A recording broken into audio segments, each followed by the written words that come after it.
Mungkin Anda sudah mengeluarkan bungkusan benih mentimun kesayangan, menyiapkan wadah berisi air, dan tangan Anda sudah hampir meraih kristal kalium permanganat atau biasa kita sebut PK. Tunggu, berhenti sekarang juga. Apa yang hendak Anda lakukan? Mengikuti saran-saran lama dari majalah atau buku tua bukan hanya tidak akan membantu, tapi bisa benar-benar membunuh calon panen Anda, bahkan sebelum benih itu tumbuh. Kedengarannya mengejutkan? Melalui video ini, saya akan membuktikan kepada Anda mengapa PK adalah lotre dengan peluang menang yang sangat kecil. Saya juga akan menunjukkan 3 cara modern, aman, dan dijamin 100% berhasil untuk mensterilkan benih mentimun. Setelah menonton ini, Anda dijamin akan mengubah total cara Anda melakukan persiapan pratanam. Ngomong-ngomong, apakah Anda masih menggunakan PK sampai sekarang? Coba ceritakan di kolom komentar, apa alasannya Anda masih percaya pada metode itu? Kita bisa diskusikan. Sebelum kita masuk ke metodenya, mari kita pahami dulu pertanyaan utamanya. Untuk apa sih repot-repot melakukan sterilisasi benih ini? Bayangkan, setiap benih adalah kapsul mungil yang melakukan perjalanan waktu. Di permukaannya, seperti koper di bandara, bisa saja menempel berbagai penumpang gelap. Mereka adalah spora jamur, bakteri, bahkan partikel virus. Mereka bisa tidur atau dorman berbulan-bulan, bahkan bertahun-tahun, menunggu kondisi ideal, kehangatan dan kelembapan yang Anda sediakan saat proses penyemaian. Dan begitu benih mentimun Anda memutuskan untuk berkecambah, pasukan patogen ini akan langsung terbangun dan memulai pekerjaan destruktifnya. Inilah sumber munculnya penyakit seperti busuk pangkal batang, tanaman layu, atau bercak-bercak pada daun yang sangat sulit disembuhkan jika sudah terjadi. Intinya, sterilisasi benih bukan sekadar iseng atau kebiasaan, melainkan tahapan kontrol fitosanitari terpenting yang Anda terapkan di kebun Anda sendiri. Baik, mari kita kenali musuh utama kita. Siapakah para penyabot tak kasat mata ini yang bersembunyi di balik benih? Yang pertama dan paling utama adalah jamur. Misalnya, jamur dari genus Fusarium, yang bertanggung jawab atas penyakit layu Fusarium. Bayangkan ini. Anda sudah berhasil menumbuhkan bibit yang sehat, memindahkannya ke lahan. Lalu tiba-tiba, tepat di puncak masa berbuah, batang-batang tanaman mulai menguning dan layu satu persatu. Inilah ulah jamur yang sudah menyusup ke dalam tanaman sejak tahap benih, kemudian menyumbat sistem vaskular, pembuluh di dalamnya, atau patogen Anthracnosa dan Ascochyta yang menyebabkan bercak cokelat cekung pada daun dan buah, mengubah buah-buahan segar, seperti mentimun yang seharusnya renyah, menjadi hasil yang sama sekali tidak layak dikonsumsi. Semua masalah ini sebetulnya bisa dicegah, asalkan kita menghilangkan patogennya sejak awal, yaitu dari permukaan benih itu sendiri. Ini ibarat memberikan vaksinasi pada tanaman, bahkan sebelum ia benar-benar dilahirkan. Mengabaikan langkah krusial ini berarti kita secara sadar mengambil risiko terhadap seluruh potensi panen di masa depan. Selain jamur, bakteri juga betah dan tumbuh subur pada benih. Salah satu tamu yang paling tidak menyenangkan adalah agen penyebab bercak daun bersudut, atau yang dikenal sebagai bakteriosis. Awalnya, pada daun timbul bercak-bercak berminyak yang dibatasi oleh urat daun. Bercak ini kemudian menghitam dan copot, meninggalkan lubang-lubang, seolah-olah daun tersebut ditembak dengan senapan angin. Namun, yang paling parah adalah, bakteri juga menyerang buahnya, menyebabkan borok basah yang membuat mentimun benar-benar tidak layak untuk dimakan maupun disimpan. Memberantas bakteriosis pada tanaman yang sudah dewasa adalah pekerjaan yang sangat sulit dan tidak membuahkan hasil. Penyakit ini menyebar dengan cepat melalui tetesan air hujan atau saat penyiraman. Jauh lebih mudah melakukan perlakuan preventif pada benih, sehingga Anda yakin bahwa Anda sendiri tidak menularkan penyakit ini ke lahan Anda. Ingatlah, kebersihan dan kemurnian bahan benih adalah 90% kunci keberhasilan dalam melawan infeksi bakteri. Sekarang, mari kita bahas pertanyaan penting. Apakah semua benih harus disterilkan? Ternyata, ada beberapa pengecualian. Kalau Anda membeli benih dari produsen besar dan terpercaya, dan warnanya sudah cerah, hijau, biru, atau merah, maka jangan diapa-apakan lagi. Benih ini adalah yang disebut benih coated atau pelet. Mereka sudah melewati proses profesional di pabrik. Benih itu dilapisi cangkang khusus yang mengandung bukan hanya fungisida, anti jamur, untuk mencegah penyakit, tetapi juga stimulan pertumbuhan dan mikronutrien. Perendaman apapun, apalagi menggunakan larutan yang keras, hanya akan melunturkan lapisan bermanfaat ini dan menghilangkan semua manfaat yang sudah disiapkan ahli agronomi. Benih jenis ini harus disemai dalam keadaan benar-benar kering. Oleh karena itu, selalu perhatikan baik-baik informasi yang tertera pada kemasan. Namun, jika benihnya adalah benih biasa yang tidak diolah, mentah, atau yang sangat penting, Anda kumpulkan sendiri dari tanaman Anda, maka proses desinfeksi atau sterilisasi benih menjadi mutlak diperlukan. Mari kita bahas bagian yang paling menarik, dan sekalian saja kita bongkar mitos utamanya. Kita bicara tentang kalium permanganat atau yang biasa dikenal sebagai pika. Lalu, mengapa metode yang sangat disukai para pendahulu kita ini sekarang justru dianggap tidak efektif bahkan berbahaya? Alasan pertama, agar kalium permanganat benar-benar bisa berfungsi sebagai antiseptik, kita butuh larutan yang sangat pekat, warnanya nyaris ungu gelap. Sayangnya, larutan sepekat itu justru bisa dengan mudah membakar atau merusak jaringan embrio yang sensitif di dalam biji, terutama jika kita merendam benih terlalu lama. Hasilnya, bukannya disterilkan, benihnya malah mati total dan dijamin tidak akan pernah berkecambah. Kedua, larutan encer berwarna merah muda yang sering dipakai pekebun demi alasan keamanan sebenarnya adalah antiseptik yang sangat lemah. Larutan ini hanya mampu mengatasi patogen paling ringan di permukaan, tapi sama sekali tidak mempan melawan ancaman serius, apalagi infeksi yang sudah masuk ke dalam biji. Intinya, ini lebih mirip ritual atau kebiasaan turun-temurun, ketimbang sebuah tindakan agrikultur yang benar-benar efektif. Masalah utama kalium permanganat adalah cara kerjanya yang hanya di permukaan dan tidak selektif. Zat ini hanya akan mengoksidasi semua yang disentuhnya. Namun, banyak patogen penyakit, terutama yang disebabkan oleh virus dan bakteri tertentu, tidak hanya berada di permukaan kulit benih, tapi juga jauh di dalam benih, bahkan di embrio. Kalium permanganat tidak akan mampu menjangkau hingga ke sana. Anda memang akan mematikan sebagian mikroflora permukaan, bahkan mungkin mikroflora yang bermanfaat, tetapi sumber infeksi di dalam benih tetap utuh dan tidak tersentuh. Hasilnya, Anda akan merasa yakin sudah melakukan perawatan, namun tanaman tetap sakit karena bom waktu yang sesungguhnya sudah tertanam di dalamnya.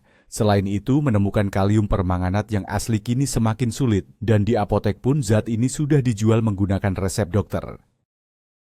Karena itu, sudah saatnya kita meninggalkan metode lama ini dan beralih ke cara yang lebih andal dan modern. Cara ini dijamin memberikan hasil maksimal tanpa risiko merusak benih. Jadi, apa pengganti kalium permanganat? Mangan yang efektif.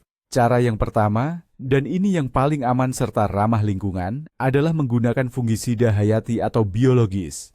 Produk unggulannya adalah preparat yang berbahan dasar Bacillus subtilis. Bakteri inilah yang menjadi andalan utama.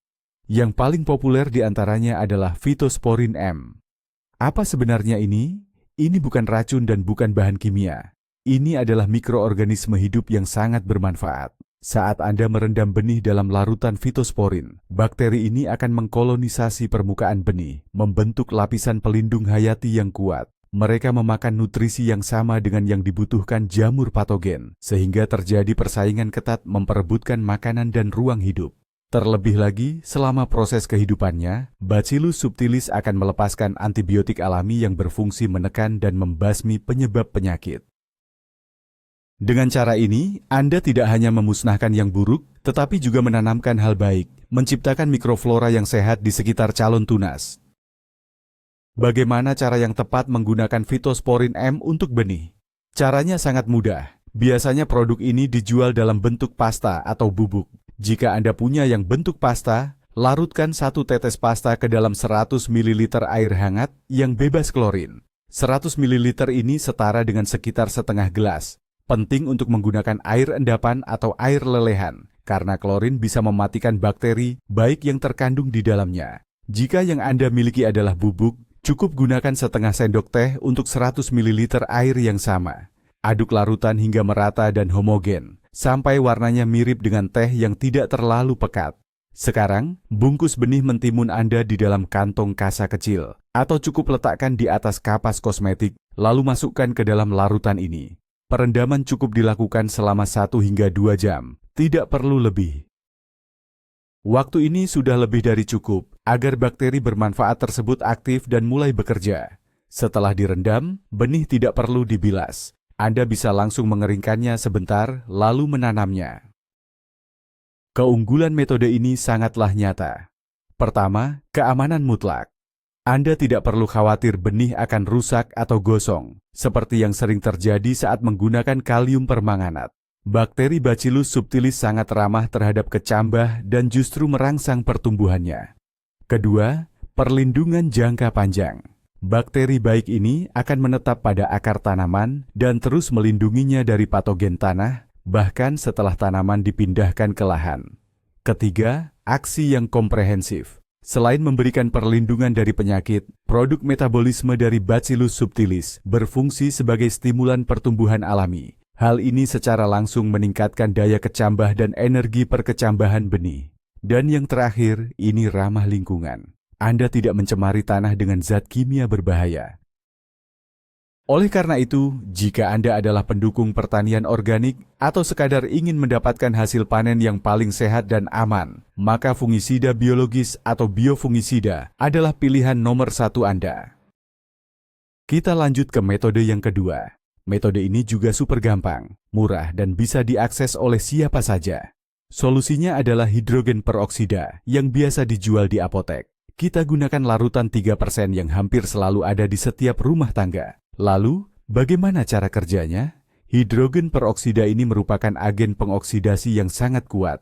Ketika bersentuhan dengan zat organik, ia akan terurai menjadi air dan oksigen atomik. Oksigen ini sangat mematikan bagi sebagian besar mikroorganisme patogen. Ia bekerja dengan cara menghancurkan dinding sel mereka. Nah, untuk benih itu sendiri, perlakuan ini tidak hanya aman, tapi justru sangat bermanfaat. Pertama, ia melunakkan kulit biji yang padat, sehingga proses perkecambahan jadi jauh lebih mudah. Kedua, suplai oksigen ekstra ini memberikan dorongan kuat pada embrio, sehingga meningkatkan daya dan persentase perkecambahan. Hasilnya, benih yang telah diproses akan berkecambah lebih cepat dan menghasilkan pertumbuhan tunas yang lebih seragam. Metode perlakuan atau pengolahan biji menggunakan hidrogen peroksida ini sangatlah sederhana. Anda hanya perlu menggunakan larutan hidrogen peroksida, konsentrasi 3% yang tidak diencerkan, yang biasa dijual di apotek. Tuangkan larutan tersebut ke dalam wadah kecil, misalnya piring atau tutup botol. Rendam biji mentimun ke dalam peroksida hingga larutan benar-benar menutupi semua biji. Reaksi akan segera terjadi. Anda akan melihat gelembung-gelembung kecil mulai muncul di permukaan biji. Ini adalah tanda bahwa oksigen aktif sedang dilepaskan. Biarkan biji terendam dalam larutan selama sekitar 20 hingga 30 menit. Tidak perlu merendam lebih lama dari itu, karena durasi ini sudah lebih dari cukup untuk proses desinfeksi atau sterilisasi yang efektif. Setelah selesai, biji harus dibilas bersih menggunakan air mengalir untuk menghilangkan semua sisa peroksida. Selanjutnya, Anda bisa mengeringkannya sedikit hingga biji menjadi tidak lengket. Kondisi yang siap ditabur, lalu segera menyemainya atau meletakkannya untuk proses perkecambahan. Metode ini sangat ideal untuk perlakuan cepat dan efektif pada biji dalam jumlah kecil. Coba kita bandingkan hidrogen peroksida dengan larutan mangan, kalium permanganat. Berbeda dengan kalium permanganat, hidrogen peroksida tidak akan mewarnai benih dan tidak meninggalkan residu berbahaya di permukaannya. Setelah bereaksi, ia akan terurai menjadi komponen yang benar-benar tidak berbahaya, air dan oksigen. Jika waktu perendaman diikuti dengan benar, risiko merusak embrio benih sangatlah kecil. Selain itu, efek stimulasi perkecambahan adalah bonus yang menyenangkan dan sangat terasa. Banyak pekebun mencatat bahwa bahkan benih mentimun yang sudah tua atau lama disimpan menunjukkan daya tumbuh yang jauh lebih baik setelah diolah dengan peroksida. Metode ini sangat dianjurkan jika Anda ragu dengan kualitas benih Anda atau ingin membangunkan varietas yang sulit berkecambah. Ini adalah cara yang cepat, murah, dan sangat efektif karena menggabungkan disinfeksi sekaligus stimulasi. Benar-benar solusi andalan bagi para pekebun. Akhirnya, ini adalah cara yang ketiga. Metode ini memang sedikit lebih rumit dan butuh ketelitian tinggi, namun ini adalah yang paling ampuh, terutama untuk melawan infeksi berbahaya, termasuk infeksi virus, yang mungkin bersembunyi jauh di dalam benih. Metode ini dikenal sebagai perlakuan hidrotermal, atau bahasa sederhananya, pemanasan benih di dalam air panas. Virus-virus seperti virus mosaik mentimun dan juga banyak bakteri tidak akan sanggup menahan suhu tinggi dan akan mati. Sementara itu, bakal biji mentimun selama kita mengikuti prosedur secara ketat akan tetap aman dan tidak rusak. Metode ini sering digunakan oleh para ahli agronomi profesional untuk menyehatkan materi benih mereka. Ini menjamin benih yang Anda dapatkan benar-benar bersih dari infeksi internal. Hal ini sangat penting, apalagi jika Anda berencana memperbanyak varietas langka dan ingin memastikan benih tersebut benar-benar sehat. Metode ini adalah senjata pamungkas kita dalam meraih hasil panen yang optimal. Bagaimana cara melakukan perlakuan panas yang tepat? Kuncinya adalah akurasi dan ketepatan. Anda akan memerlukan termometer air. Tuangkan air ke dalam termos dengan suhu tepat 50 hingga 52 derajat Celcius. Tidak boleh lebih, tidak boleh kurang. Jika suhunya terlalu rendah, perlakuan ini tidak akan efektif. Jika terlalu tinggi, benih Anda justru akan matang atau rusak. Masukkan benih ke dalam kantong kasa atau kain tipis, lalu celupkan ke dalam termos berisi air panas tersebut selama tepat 25 menit. Setelah waktu habis, segera angkat kantong tersebut dan rendam selama 2 hingga 3 menit dalam wadah berisi air yang sangat dingin. Mandi kontras ini berfungsi menghentikan proses pemanasan berlebih, sekaligus menstimulasi benih. Setelah terapi kejut ini, sebarkan benih di atas tisu dapur atau handuk kertas dan keringkan hingga mencapai kondisi yang mudah ditaburkan. Ya, metode ini memang menuntut perhatian dan ketelitian. Namun, cara ini memberikan jaminan hampir 100% untuk menghilangkan sebagian besar patogen. Penting untuk diingat bahwa perlakuan panas atau thermal treatment adalah tekanan yang cukup berat bagi benih. Oleh karena itu, jangan heran jika setelah proses ini, daya kecambah, viabilitas benih bisa sedikit menurun, biasanya antara 5 hingga 10%. Benih yang paling lemah atau yang memang tidak layak tumbuh mungkin tidak akan mampu melewati prosedur ini. Namun, ini justru sangat baik. Mengapa? Karena proses ini akan menjadi semacam seleksi alamiah. Sebagai gantinya, benih yang berhasil berkecambah dijamin sehat, kuat, dan siap menghasilkan tanaman yang tangguh. Metode ini sangat dianjurkan, terutama jika Anda menggunakan benih hasil panen sendiri, swakoleksi. Apalagi jika pada musim tanam sebelumnya kebun Anda pernah terserang penyakit virus atau infeksi bakteri yang sulit diatasi. Pemanasan ini memungkinkan kita untuk memutus lingkaran setan penyebaran penyakit tersebut dan memungkinkan Anda memulai musim tanam baru dengan materi benih yang benar-benar bersih dan sehat. Ini adalah investasi jangka panjang untuk kesehatan kebun Anda di masa depan dan dijamin akan terbayar berkali-kali lipat. Mari kita simpulkan sebentar mengenai 3 metode yang sudah kita bahas ini. Yang pertama, fitosporin adalah cara perlindungan hayati yang lembut dan memberikan efek jangka panjang. Ini sangat cocok bagi Anda pegiat pertanian organik dan mereka yang ingin tidak hanya mensterilkan, tetapi juga memperkuat kekebalan tanaman. Kedua, hidrogen peroksida adalah metode kimia yang cepat, murah dan hebat dalam menggabungkan disinfeksi sekaligus stimulasi pertumbuhan. Ini sangat pas untuk pemrosesan kilat dan untuk membangunkan kembali benih-benih lama. Yang ketiga, teknik pemanasan atau perendaman air panas adalah metode profesional dan paling andal untuk melawan infeksi internal, termasuk virus. Metode ini memang membutuhkan ketelitian, namun memberikan tingkat pembersihan maksimal pada material benih. Pilihan metodenya tentu tergantung pada tujuan Anda, ketersediaan benih, dan kesiapan Anda untuk meluangkan waktu.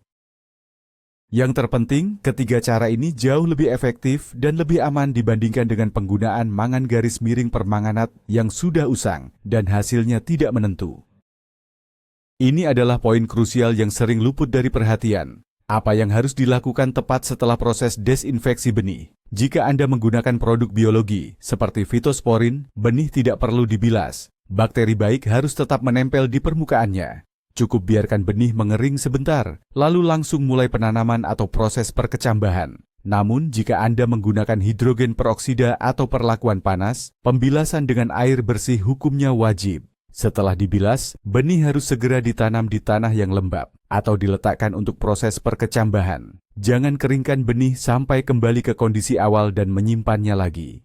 Sterilisasi adalah bagian dari persiapan pratanam dan harus dilakukan tepat sebelum semua pekerjaan dimulai. Analoginya, ini seperti mencuci muka dan menyikat gigi sebelum keluar rumah, bukan dilakukan seminggu sebelumnya. Banyak pekebun atau hobiis sering merendam benih mereka di larutan perangsang tumbuh atau ZPT setelah proses desinfeksi. Contoh stimulan yang populer adalah epin, zirkon, atau bahkan air rendaman lidah buaya. Apakah langkah ini perlu dilakukan? Ya, tentu saja perlu, bahkan sangat dianjurkan. Namun, yang terpenting adalah urutan pelaksanaannya. Pertama, lakukan desinfeksi, baru kemudian stimulasinya. Tidak ada gunanya merangsang pertumbuhan benih yang sudah dikuasai oleh patogen atau bibit penyakit. Anda justru akan memberi kondisi ideal bagi penyakit tersebut untuk berkembang, seiring dengan pertumbuhan kecambah itu sendiri. Jadi, skema yang benar adalah: pertama, kita lakukan desinfeksi dengan salah satu metode yang sesuai. Kemudian bilas benih jika memang diperlukan. Barulah setelah dibilas, rendam benih dalam larutan stimulan pertumbuhan, mengikuti dosis dan petunjuk yang dianjurkan. Pendekatan komprehensif seperti ini akan menghasilkan kecambah yang sehat maksimal, kuat, dan tumbuh serempak. Selain menggunakan metode kimia standar, bagaimana dengan ramuan tradisional? Kita sering mendengar saran untuk merendam benih di dalam rendaman bawang putih, sari lidah buaya, atau infus abu kayu. Apakah metode ini benar-benar efektif? Sebagian, iya. Misalnya, sari lidah buaya memang dikenal sebagai biostimulator alami yang sangat bagus dan memiliki beberapa sifat antibakteri. Bawang putih juga mengandung fitonsida, zat yang mampu menekan pertumbuhan beberapa jenis jamur dan bakteri. Namun, perlu dipahami bahwa efektivitas metode-metode alami ini sangat tidak stabil. Keberhasilannya sangat bergantung pada konsentrasi, kualitas bahan baku yang digunakan, dan banyak faktor lain. Ramuan-ramuan ini mungkin bisa berfungsi sebagai pencegahan ringan saja, tetapi tidak akan memberikan jaminan seandal preparat biologis khusus atau sterilisasi melalui perlakuan panas yang terkontrol. Oleh karena itu, jika Anda ingin memastikan hasil yang maksimal dan terjamin, lebih baik percayakan pada metode ilmiah yang sudah teruji. Kita perlu memberi perhatian ekstra pada benih yang kita kumpulkan sendiri. Jika Anda mengambil benih dari timun Anda sendiri, Anda harus yakin 100% bahwa tanaman induknya benar-benar sehat. Pemicu banyak penyakit, terutama penyakit virus, ditularkan justru melalui benih tersebut. Jika Anda mengambil benih dari pohon yang menunjukkan tanda-tanda penyakit mozaik atau layu, kemungkinan besar penyakit itu akan Anda bawa ke musim tanam berikutnya. Oleh karena itu, untuk mengumpulkan benih, selalu pilih tanaman yang paling kuat, paling produktif, dan paling sehat, tanpa sedikit pun tanda-tanda penyakit. Bahkan setelah memilih yang terbaik pun, sebelum menanam di tahun berikutnya, disinfeksi benih-benih tersebut tetap merupakan prosedur yang sangat wajib dilakukan. Untuk hal ini, metode yang paling terpercaya adalah perlakuan termal, pemanasan, untuk memastikan bahwa semua infeksi tersembunyi dapat dihancurkan secara tuntas. Sebagai penutup dari pembahasan utama ini, kami ingin menyampaikan, jangan pernah takut mencoba hal-hal baru. Teknologi pertanian terus maju. Selalu ada formulasi dan metode baru yang lebih efektif dan pastinya lebih aman. Terlalu berpegang pada cara-cara lama atau cara turun-temurun, hanya dengan alasan sudah dilakukan sejak dulu, tidak selalu merupakan pilihan yang bijak. Anggaplah persiapan benih ini bukan sekadar rutinitas, melainkan langkah pertama dan yang paling krusial menuju panen yang melimpah. Karena di dalam benih sekecil ini tersimpan seluruh potensi dan program pertumbuhan tanaman di masa depan. Dan tergantung pada start seperti apa yang Anda berikan. Apakah itu awal yang sehat dan aman, atau awal yang berisiko dan tidak terduga? Hal itu akan sangat menentukan keberhasilan Anda. Panen Anda tidak dimulai dari bedengan, tapi dari perlakuan yang tepat pada benih yang kecil itu. Jadinya, mari kita rangkum hasil investigasi kita hari ini. Kita sudah tahu bahwa metode kuno yang katanya ampuh, yaitu menggunakan kalium permanganat atau PK, itu lebih mirip judi alias Russian roulette daripada perlindungan yang andal. Anda berisiko membuat benih gosong, atau sebaliknya melakukan prosedur yang sama sekali tidak berguna dan membiarkan infeksi paling berbahaya tetap utuh. Nah, sekarang di gudang senjata Anda sudah ada 3 alat yang ampuh dan aman. Yang pertama, fitosporin dan biopreparat lainnya. Ini untuk perlindungan jangka panjang yang lembut, ekologis, dan ramah lingkungan. Yang kedua, hidrogen peroksida. Untuk desinfeksi cepat sekaligus berfungsi sebagai stimulan instan. Dan yang ketiga, perlakuan termal atau pemanasan. Ini adalah artileri berat kita untuk melawan infeksi internal yang tersembunyi. Ingat urutan sederhana ini, desinfeksi dulu, baru stimulasi. Pendekatan ini adalah kunci untuk mendapatkan bibit yang sehat dan panen mentimun renyah yang melimpah. Terima kasih sudah menonton video ini sampai habis. Saya harap ini bermanfaat bagi Anda. Jika iya, jangan lupa tekan tombol subscribe agar Anda tidak ketinggalan rahasia baru untuk panen raya. Dan pastikan Anda menekan tombol like untuk video ini. Dan pertanyaan utama saya untuk Anda, metode mana dari ketiga cara yang kita bahas ini yang akan Anda coba pertama kali? Atau mungkin Anda punya rahasia sendiri yang sudah teruji bertahun-tahun dan bekerja lebih baik dari semuanya? Bagikan di kolom komentar. Mari kita diskusikan dan temukan metode terbaik bersama.